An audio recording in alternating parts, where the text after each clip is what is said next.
I don't know. Let's try it. Let's see how this goes. Let me love you. This is going to be great. Let me love you.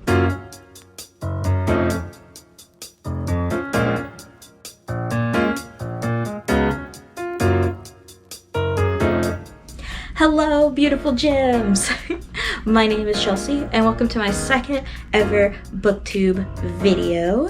In case you guys missed it, last week I did the booktuber newbie tag, which is where you answer 10 questions about yourself to introduce yourself to the booktube community, as well as to your new subscribers, which I hope you will be if you aren't already now. If you guys missed that video, or if you just want to watch it again, it is linked up above.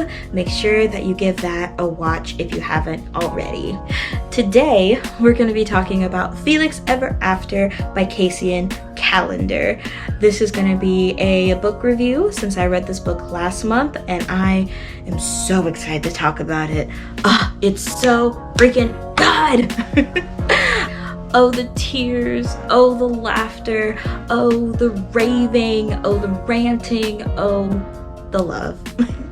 I am so excited to talk about this book with you guys. There are going to be a few spoilers here, so if you haven't read the book and you want to, I definitely recommend watching this video after you've read it. We're gonna miss you, but I look forward to having you join the conversation once you have finished reading the book.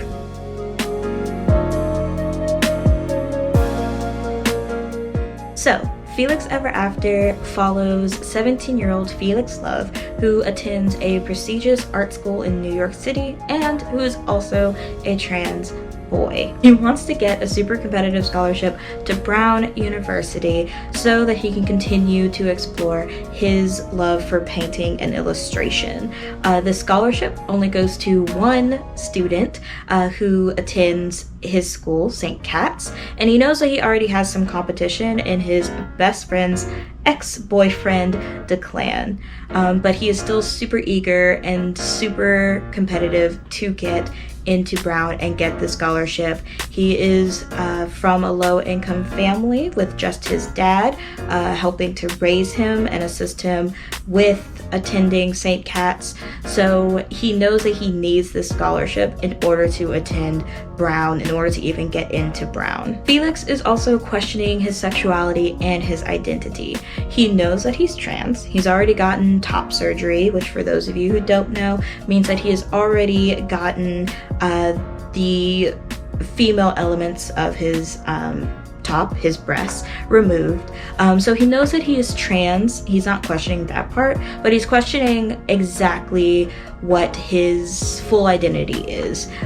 There are different segments of, being trans, being, a member of the LGBT community. Sexuality is a spectrum. So he's questioning what exactly that means for him. Felix has also, ironically, never been in love. Even though his last name is Love, he's never been in love, and he knows that he wants that at some point in his life, but he doesn't know what that looks like or what that feels like just yet. Things quickly go left for Felix when, while attending a summer program at St. Cat's, he stumbles upon a gallery in the lobby of his school that features photos from his life before he transitioned, along with his dead name. Alongside dealing with the repercussions of the gallery, Felix also starts receiving transphobic messages from an anonymous student who also attends St. Cat's.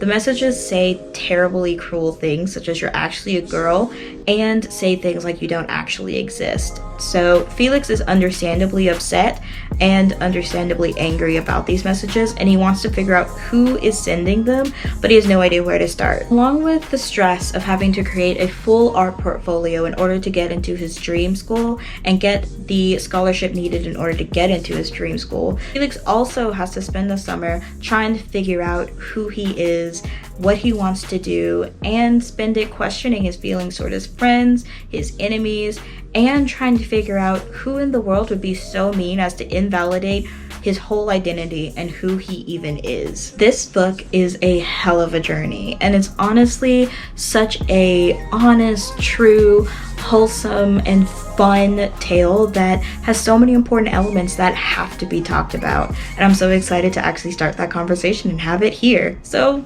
let's get on to it.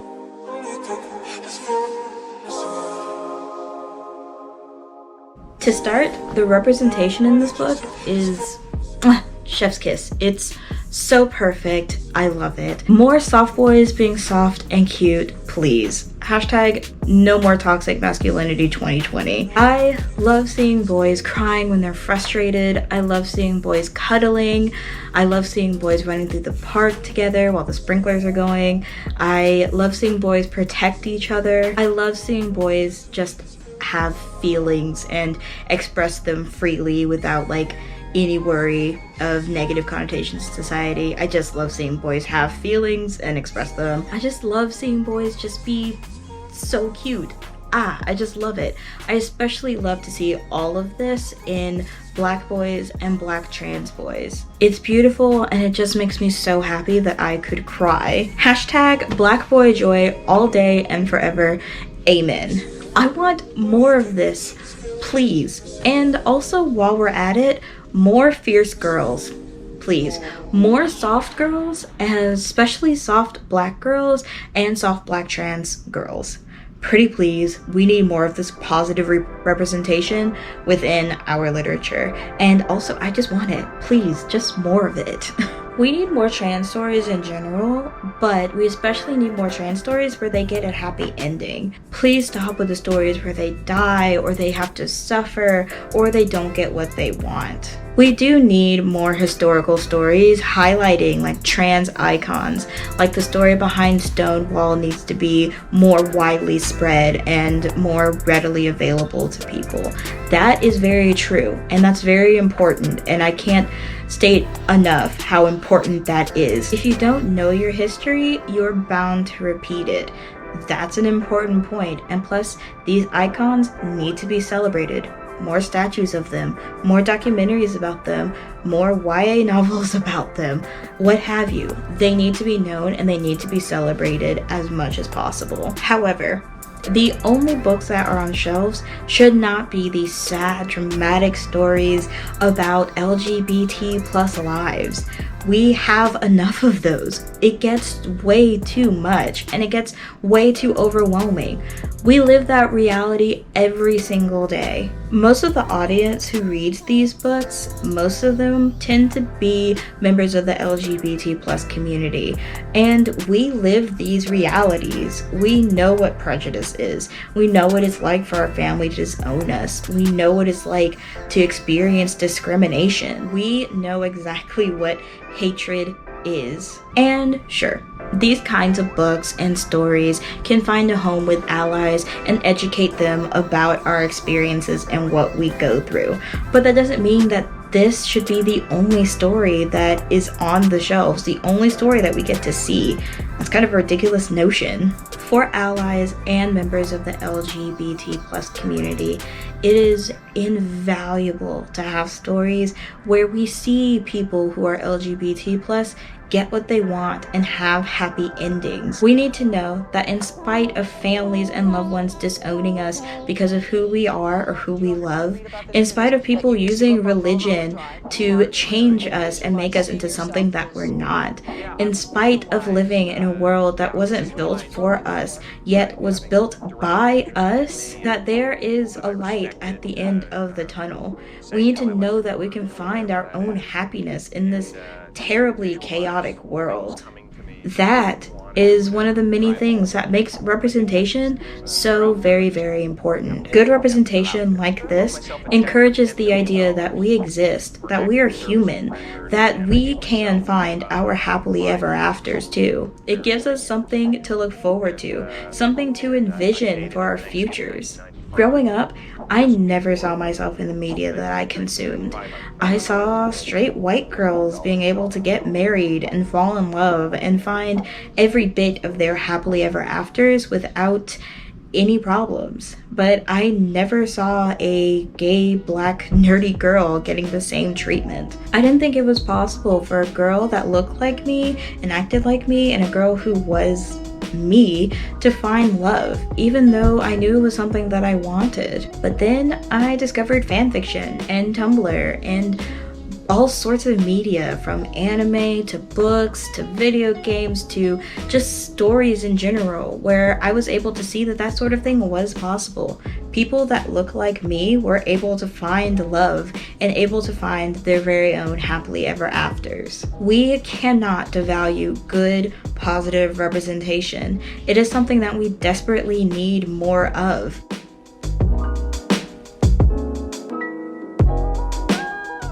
I love that this book tackles all sorts of trans issues, and it only scrapes the surface of the sorts of issues that trans people face every single day. While discussing the issue of existence and discussing the fact that trans boys and trans people in general exist, this book also talks about a number of other issues that all sorts of trans folk face every single day, including dead naming, choosing to undergo surgery, including top or bottom surgery, knowing when exactly you're trans, whether that's at a young age or later on in life, the other identities that so many trans people also have to figure out and face and navigate, because intersectionality is a total bitch. A lot of trans folk have to deal with racial issues, issues pertaining to their sexual identity, and so many other identity issues on top of being trans. This book also handles dealing with parents and their acceptance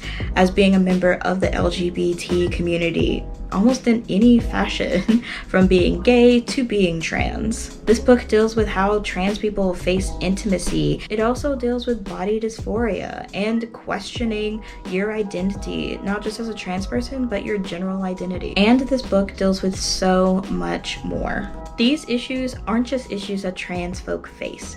They are also issues that other members of the LGBT plus community face, like non-binary people and gay and lesbian people. It makes the story so relatable and gives us the empathy to understand where trans folk are coming from, as well as to understand their struggles even more.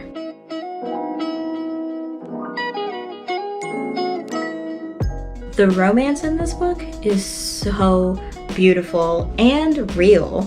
For a large part of the book, Felix thinks that Declan, his boyfriend's ex-boyfriend, as well as his enemy, is the person who put up the gallery and sent those messages. So, as a way to get him to admit to doing it, he creates a catfish account.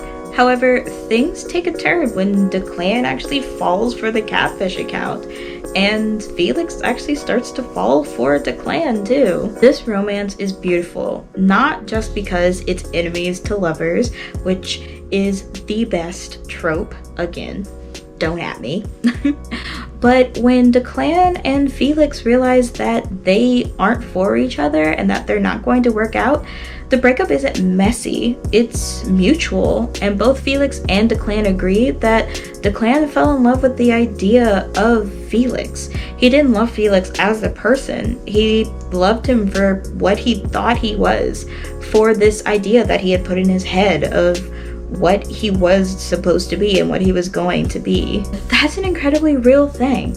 Falling in love with the idea of somebody is something that I think happens a lot more than people are willing to admit. I know when I was dating, I fell in love with the idea of people a lot, especially before I met them. It's something that happens, and that's totally okay. As humans, we imagine a lot of things. We imagine the way that our life is going to go, and we imagine our futures. When it comes to dating, we can't help but imagine how the person is going to be and whether or not we like that or don't like that. Sometimes what we imagine is so good that we fall in love with it. And sometimes what we imagine when we fall in love with it doesn't match up to what the person actually is, to the reality of the situation. But that's normal, and that's okay. It's important to acknowledge this sort of thing and acknowledge when it happens. It's important to have the self-awareness to acknowledge when you have fallen in love with the idea of something, and to also have the strength and bravery and courage to actually admit that to the person and, stand up and say, hey, that's my fault. I did that thing. But it's okay. I am human. It happens. I'm sorry. There's no shame in being human. It's absolutely okay. As the book continues, Ezra, Felix's best friend, admits that he's in love with him. And Felix, not knowing his feelings yet, says that he's not sure that he feels the same way. So they stop talking. When Felix does realize how he feels about Ezra, he goes to admit his feelings to his best friend in the most rom-com fashion imaginable, by shouting his love at Pride and actually stopping the parade for a little bit. It's gay as all hell, and oh my god, do I love it. It is the cutest thing ever. Friends to lovers is just the most wholesome trope. Oh my god. But there is something even cuter about Felix's and Ezra's relationship. The fact that Ezra knew when he was in love with Felix, but the fact that Felix didn't. Felix had no idea when he fell in love with Ezra. Ezra could point to the exact moment when he knew that he was in love with his best friend, but Felix couldn't, and that is incredibly cute.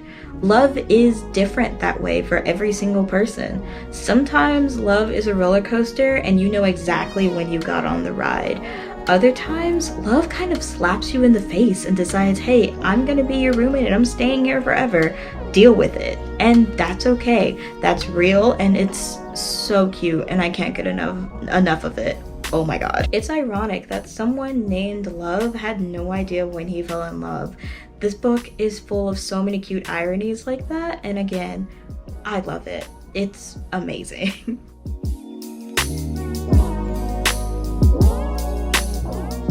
The writing of this book is also just top notch. I love it.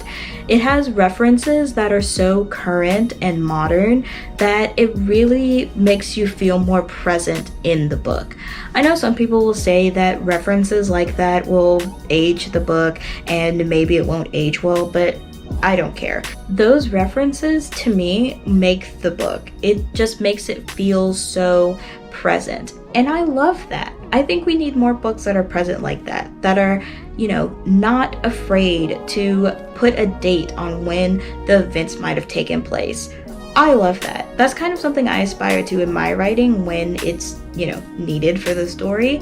I just love seeing references like that because, you know, when you do go back and read the book, after a time, you know, it can give you a sense of nostalgia, and that's really awesome. The writing is also conversational in a way. It really does put you in the mind of a 17-year-old, especially one who is a part of a more marginalized community and has multiple identities. It's a realistic writing style, and I really like it a lot. The entire time, you are fully aware and you understand everything that Felix is going through, being 17 and having all of these identities. It's fantastic, and I want more books like it. More books like it, please.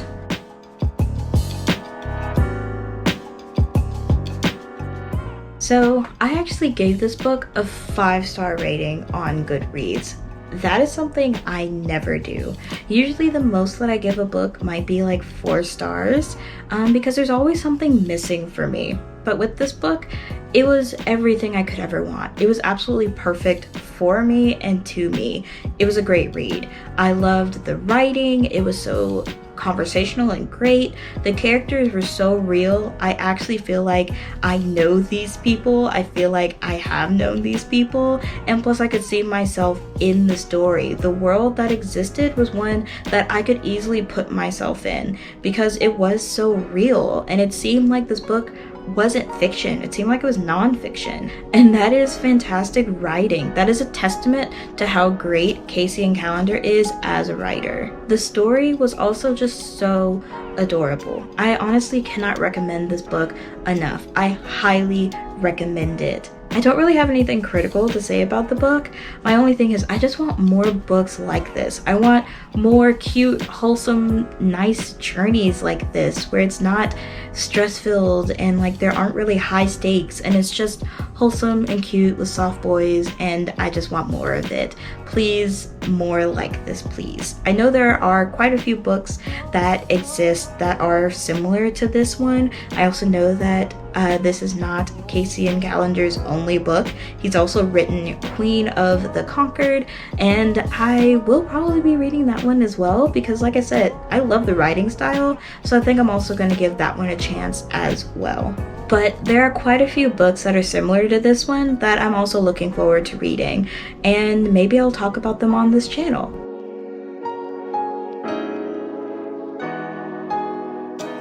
There's a line in this book that really struck a chord with me that I really want to share with you guys.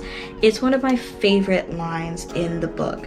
It comes from Tom, a gay man at the gender identity community support group that Felix attends as he's questioning his trans identity and what other identity he wants to have along with being trans. Before this line comes up, one of the members, a lesbian woman, I believe it's a lesbian black woman if I read it correctly and if I remember correctly, is talking about how she feels like she needs to convince people that she exists and that she deserves love. She asks the group what else could she do instead of arguing with the trolls. And when she asks that, Tom replies with this line: loving and accepting and celebrating yourself, and loving and celebrating and supporting the young women like you who will come next. Changing this world? Yes. We need people who will fight for our rights, fight for justice in the courts so that it will be better for the next generation. But creating our own world, not just for ourselves in our bubble, but one that can spread to those who need it most, one filled with our stories, our history, our love and pride, that's just as beautiful. That's just as necessary. Without that, we forget ourselves, crumple under the pain of feeling isolated, unaccepted by others. Without realizing that, above all else, we need to love and accept ourselves first. There's something about this line that means so much to me. I don't know if it's the timely nature of it or what. There's a whole lot of negativity, apathy, and hatred in the world right now. Trans folk are dying and people are questioning whether they even exist. Black lives are being taken without any repercussions, while people question how far racism has actually spread. Women are sexually harassed, raped, and murdered every single day, while people don't even believe their stories.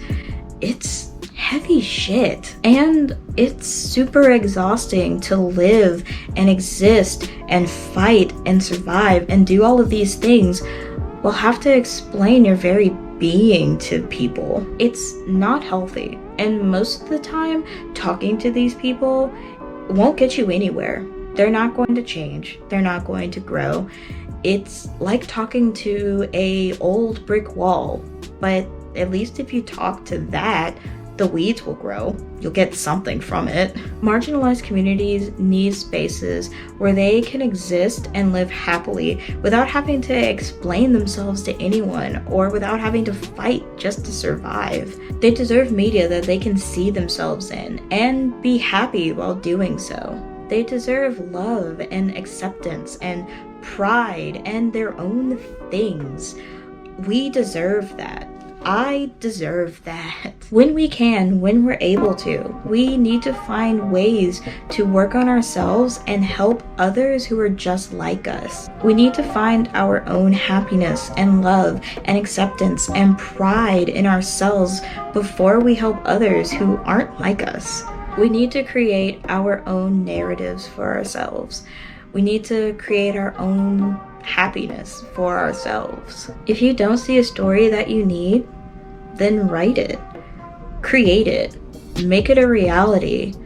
Love yourself, then spread that love to others like you, and then send that love to those who don't understand. This is advice that I plan on taking as I'm writing my own books and writing my own stories. I plan on writing things for myself, and I also hope that others who are like me can find themselves in these stories. And I'm prioritizing me and those like me first above those who aren't like me. And that's okay. Anyway, thank you guys so much for hanging out with me. Down in my description box, I have a number of links to a number of beautiful organizations that help Black trans folk as well as regular trans folk. I certainly hope that you will support them however you can, whether that is by signing a petition or donating to these organizations that are out here doing the work, doing the hard work in order to help those who need it most. I am keeping the links to information to help the Black Lives Matter movement down in my description box as well. It's probably gonna be a permanent fixture down there at this point. Just always remember, just because it isn't trending doesn't mean that it's still not happening. Protests are still happening nationally, so definitely give those links a follow and support them however you can. And if you like this video, be sure to like this video and show your love and support however you can. If you have thoughts or opinions about anything that I have said in this video, make sure that you leave them in the comment section down below. As always, I will be reading every single comment.